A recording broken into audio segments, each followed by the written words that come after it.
पाठ 14 एक पैसा बॉक्स क्या मारता है? दुर्घटनाओं, मृत्यु, तलाक और नौकरी छूटने के अलावा एक और खतरा है कि आपके पैसे के डिब्बे के आसपास दुबक जाता है। आप इसके खिलाफ बीमा कवर नहीं खरीद सकते और आप इसके लिए दूसरों को दोष नहीं दे सकते। शिकायत करने के लिए दूसरों पर उंगली उठाना आसान है वित्तीय उत्पादों के खराब परिणामों के बारे में, लेकिन आईने में एक नज़र देख सकता है वो उंगली ठीक हमारी ओर इशारा करती है। हम खुद के सबसे बड़े दुश्मन हो सकते हैं। धन का डिब्बा। बहुत ज्यादा खर्च करना। आपने उस नौकरी को पाने के लिए स्कूल और विश्वविद्यालय में बहुत पसीना बहाया है। इसका मतलब है अपना समय हो, जब आप युवा और सुंदर हों और समय की विलासिता फैली हुई हो अंतहीन बाहर। बुढ़ापा आपके माता पिता को होता है, आपके साथ नहीं। वहाँ सहकर्मी है अच्छा दिखने का दबाव, ब्रांड खरीदने, सभी ठंडी जगहों पर घूमने और जाने का दबाव, विदेशी छुट्टियाँ, यह सब पैसे की जरूरत है। वहाँ किराया है, रहने की लागत है, वो कार जो अवश्य है। अपने सपनों का मिलान करें। पैसा पैसा पैसा। आप जो कर सकते हैं उससे अधिक खर्च करना अपने पैसे के बक्से को तोड़ने का एक निश्चित तरीका है। और पैसे की बात यह है, जब तक लॉक नहीं किया जाता, यह खर्च हो जाता है। मैंने इसे स्वयं अनुभव किया है। कोई फर्क नहीं पड़ता कि कैसे जितना मैं एटीएम से निकालता हूँ, पैसा एक हफ्ते या 10 दिनों में गायब हो जाता है। नकदी अभी भी बाहर निकालने और उपयोग करने में दर्द होता है, लेकिन एक कार्ड या वॉलेट सुचारू है। क्या है क्रेडिट कार्ड? और भी आसान है। यह वो पैसा है जो आपके पास नहीं है। तुम हो खर्च करने के लिए उधार, और जब तक आप अंतिम तिथि से पहले भुगतान करते रहेंगे, आप अच्छे हैं। लेकिन अगर आप भुगतान में पिछड़ने लगते हैं, तो मिलने की संभावना एक कर्ज के जाल में बहुत वास्तविक है। मैं एशियन कॉलेज में नवोदित व्यावसायिक पत्रकारों के एक समूह को पढ़ा रहा था 2017 में चेन्नई में पत्रकारिता, और मैंने पूछा कि क्रेडिट पर डिफ़ॉल्ट की कीमत क्या है? कार्ड भुगतान है। एक व्यक्ति ने हाथ उठाया और कहा कि इसकी कीमत करीब 18% है। करना। आप जानते हैं कि अगर आप समय पर अपने कार्ड बिल का भुगतान नहीं करते हैं तो आप कितना ब्याज देते हैं? यह 24% से 36% के बीच भिन्न हो सकते हैं। क्या आपको याद है आपका बचत जमा आपको देता है 4%? आपकी एफडी आपको 6.5% का रिटर्न देती है। डेट फंड लगभग 8-9% और इक्विटी फंड लगभग 12-15%। इससे अधिक दीर्घावधि। यह आपके क्रेडिट कार्ड पर उधार लेने की लागत है। हम में से अधिकांश लोग अपने खर्च करने के कार्य को तब तक साफ कर देते हैं जब तक हम शादी और एक बच्चे की शादी नहीं कर लेते। साथ आता है। अधिकांश लोगों के लिए बच्चे का जन्म उसके बाद का वो गंभीर क्षण होता है जो पैसे के साथ संबंध अच्छे के लिए बदल जाता है। लेकिन क्या होने का कोई तरीका है? युवा और बेचैन और फिर भी अपने पैसे के डिब्बे को नष्ट नहीं किया? हाँ, वहाँ है। थोड़ी बचत शुरू करने के लिए मैंने पहले वर्णित नकदी प्रवाह प्रणाली का उपयोग करें। से पैसा उस समय का इंतजार न करें जब आपके पास बचाने के लिए पैसा हो। तुम कभी नहीं करोगे। बचत शुरू करने के लिए किसी के पास कभी भी पर्याप्त पैसा नहीं होता है। हो सके तो 1000 रुपये बचाएं, लेकिन एक शुरुआत करो। दूसरी बात यह है कि जरूरत के बीच चुनाव करना शुरू करना है और लालच।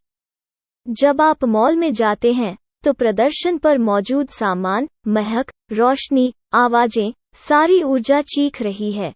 खर्च करो, खर्च करो, खर्च करो। आप बहुत मोटे या पतले हैं, आप बहुत गहरे या गोरे हैं, आप बहुत लंबे या छोटे हैं।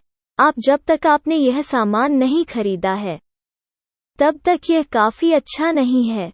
सोचने के लिए एक पल निकालें। आपको कुछ क्यों चाहिए? क्या आपको 10 कलाई घड़ी चाहिए? क्या में जगह है उस नई पोशाक के लिए अलमारी या जूता रैक में? मुझे याद है इस महिला डॉक्टर से एक बार अमेरिका में मुलाकात हुई थी। मैं खर्च कर रहा था ये न्यू हेवन में सेमेस्टर, और वो दौरा कर रही थी। हम बात कर रहे हैं और बातचीत खरीदारी तक पहुंच गई। उसने कहा कि वो और उसका पति वहां थे, कोई बच्चा नहीं, बस एक बड़े घर में चले गए थे क्योंकि जिस सामान की उन्हें जरूरत थी वो और अधिक स्थान। उसने कहा कि उसके पास 20 से अधिक जोड़ी जूते थे, लेकिन अंत में उनमें से सिर्फ एक पहनना क्योंकि वो सबसे आरामदायक था। क्यों खरीदें? यास्ट 2 या 3 जोड़े के बाद आपको दूसरे की आवश्यकता क्यों है? क्योंकि मैं नहीं, वो एक है। उसने कहा, हमारे जीवन में किसी बिंदु पर हमें यह देखने के लिए पीछे हटना होगा कि हम क्या कर रहे हैं, हम कर रहे हैं। मुझे पता है कि सहकर्मी दबाव मारता है, लेकिन आप जो कुछ भी करते हैं वो हमेशा रहेगा कुछ ऐसा जो आपके पास नहीं है। किसी के होने के बजाय आप जो हैं वो होना बेहतर है कि तुम नहीं हो। मुझे संदेह है कि हम में से कोई भी खुद को देखता है और कहता है, मैं लालची हूँ, लेकिन एक नज़र कई लोगों द्वारा लिए गए कई पोर्टफोलियो विकल्प मुझे लालच की तरह लगते हैं। क्या है निवेश में लालच? यह रातों रात अमीर बनने की ख्वाहिश है, जिसमें बूम के समय की सवारी की जा रही है। कुछ निवेश बहुत कुछ किए बिना जल्दी से अमीर बनने की इच्छा है काम। आप में से जिन्होंने हॉफलैंड फाइनेंस में, एमू की खेती में, होम में निवेश किया है, व्यापार, अन्य बहुस्तरीय विपणन MLM योजनाओं में जो सुपर का वादा करती हैं बहुत कम प्रयास के लिए रिटर्न, जानिए मैं किस बारे में बात कर रहा हूँ। ऐसे कि बिक्री पिच उत्पाद बहुत स्पष्ट हैं, बहुत कम समय में अपने पैसे को 2 गुना या तिगुना करें। ऐसे सौदे आमतौर पर उन लोगों के लिए काम करते हैं जो खेल की शुरुआत में प्रवेश करते हैं, बाद में पुराने निवेशकों को सुपर रिटर्न देने के लिए निवेशकों के पैसे का पुनर्चक्रण किया जाता है। लेकिन पर किसी समय जब नए निवेशक आना बंद कर देते हैं तो पूरा पिरामिड ढह जाता है। सारदा घोटाला ऐसी ही एक पोंजी योजना थी। MLM योजनाओं के अलावा लालच हमें बहुत अधिक जोखिम वाले उत्पादों में निवेश करने के लिए प्रेरित करता है, जैसे स्टॉक IPO, आरंभिक सार्वजनिक ऑफर। मुझे एक रिश्तेदार याद है जो एक था भारत के छोटे शहरों में जीरो रिस्क FD निवेशक। कई साल पहले एक बार उनके घर आया था, परिणामस्वरूप उसने स्वीकार किया कि उसने रिलायंस पावर के IPO में निवेश किया था। उसने अपनी FD तोड़ ली थी और उसमें निवेश किया था। उस IPO को याद रखने वाले जानते हैं कि यह परियोजना बहुत लंबे समय तक प्रतिफल दिखाने वाली नहीं थी। IPO के विशाल प्रीमियम को सही ठहराने के लिए परियोजना में कुछ भी नहीं था चार्ज करना। यह बहुत प्रचार था और बहुत उच्च आयोगों का परिणाम था IPO बेचने के लिए। दलालों को भुगतान किया। आप इसे क्यों खरीदेंगे? जब हर बार मैं बताऊंगा, आप म्यूचुअल फंड में निवेश करने के लिए कहते हैं कि आप जोखिम नहीं उठा सकते? उन्होंने बड़े आत्मविश्वास से जवाब दिया, पैसा 3 साल में 2 गुना हो जाएगा, और अगर ऐसा नहीं होता है तो मैं लंबे समय तक चलूंगा। कमरे में सन्नाटा। मुझे नहीं पता कि कहाँ जाना है और मेरा सिर फोड़ो। कई अन्य वित्तीय योजनाकार और वित्तीय क्षेत्र के लोग सेक्टर मेरे साथ सहमत है कि समझदार निवेश के बारे में विश्वास करना सबसे कठिन है। आपका अपना परिवार और विस्तारित परिवार के सदस्य। मैं कुछ समय पहले एक बहुत ही लोकप्रिय फिनटेक प्लेटफॉर्म के मालिक से मिला था और वो था इस बात से आहत है कि उसका चचेरा भाई इको में निवेश कर रहा है। ICO वो क्या है? यह एक प्रारंभिक सिक्का प्रस्ताव और यह कहानी बिटकॉइन के मूल्य में वृद्धि से जुड़ी हुई है पिछले 2 साल। आपको एक गुफा में रहना होगा जिसके बारे में सुनकर आप बच जाएंगे। बिटकॉइन और उन्होंने क्या शानदार रिटर्न दिया है। एक गणना के अनुसार 2010 में निवेश किए गए 1 लाख रुपए की कीमत अब 100 करोड़ रुपए है। कुछ लोग पिछले कुछ दिनों में बिटकॉइन खरीदकर रातों रात वास्तव में अमीर बन गए हैं। वर्षों बिटकॉइन एक तरह की क्रिप्टो करेंसी है। इसका मतलब बहुत ही सरल है। डॉलर या रुपये जैसी भौतिक मुद्राओं के विपरीत कोई भी सरकार जारी नहीं करती है क्रिप्टोकरेंसी। वहाँ पर मुद्रित राशि का भुगतान करने का कोई संप्रभु वादा नहीं है, नोट जैसा कि हम रुपये के नोटों पर देखते हैं। बहुत सरलता से, क्रिप्टोकरेंसी एक प्रोग्राम है जो किसी एक व्यक्ति या राज्य के स्वामित्व या नियंत्रण में नहीं है, लेकिन द्वारा उत्पन्न किया गया है कंप्यूटर प्रोग्राम। बहुत अजीब लगता है ना? लेकिन फिर बिटकॉइन की कीमत क्यों बढ़ रही है? अगर हम पीछे हटें और उन मुद्राओं के बारे में सोचें जिनका हम उपयोग करते हैं, हम महसूस करेंगे कि जो कुछ भी बन जाता है विनिमय का एक सामान्य माध्यम मूल्य का भंडार है और मुद्रा बन सकता है।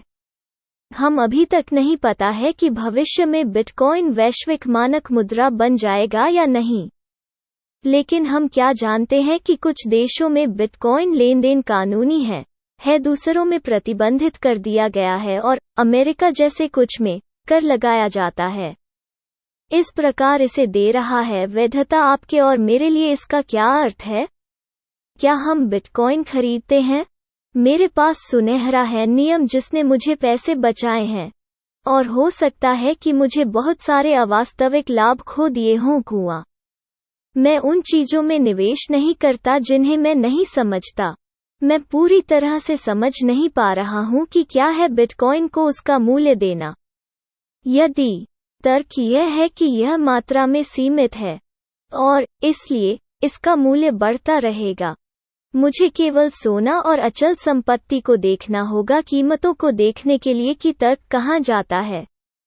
लेकिन एक वैश्विक मुद्रा की आवश्यकता है कि मनी ट्रांसफर में बैंकों का एकाधिकार लंबे समय से महसूस किया जा रहा है। लेकिन क्या बिटकॉइन वो प्रणाली होगी जो विश्व स्तर पर सफलता बनाती है? यह इतना स्पष्ट नहीं है, लेकिन बिटकॉइन ने सुपर रिटर्न दिया है।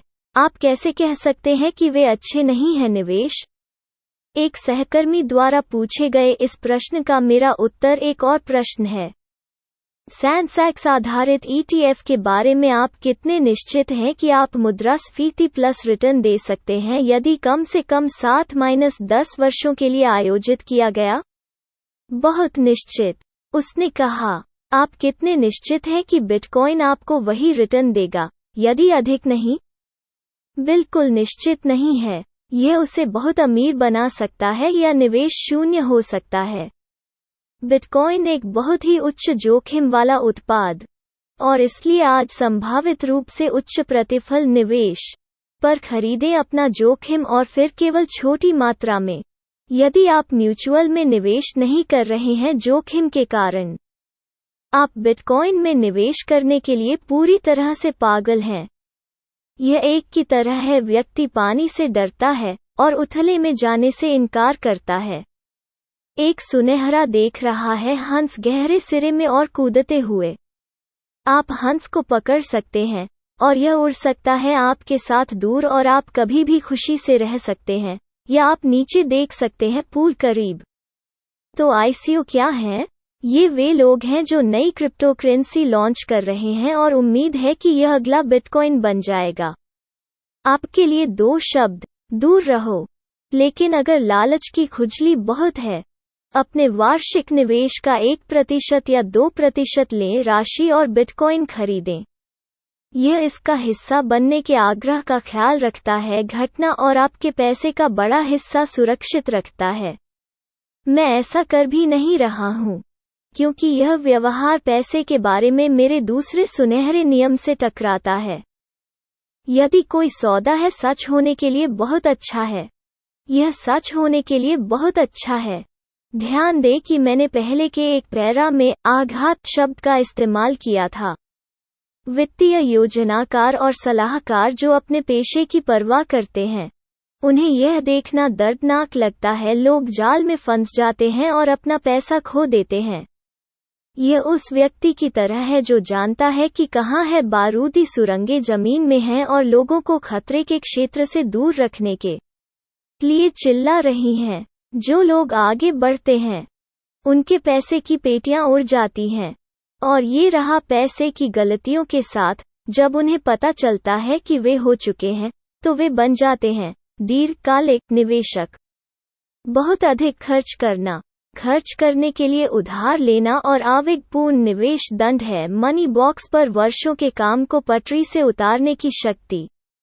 मंत्र संतुलन है और इसे मत खोना।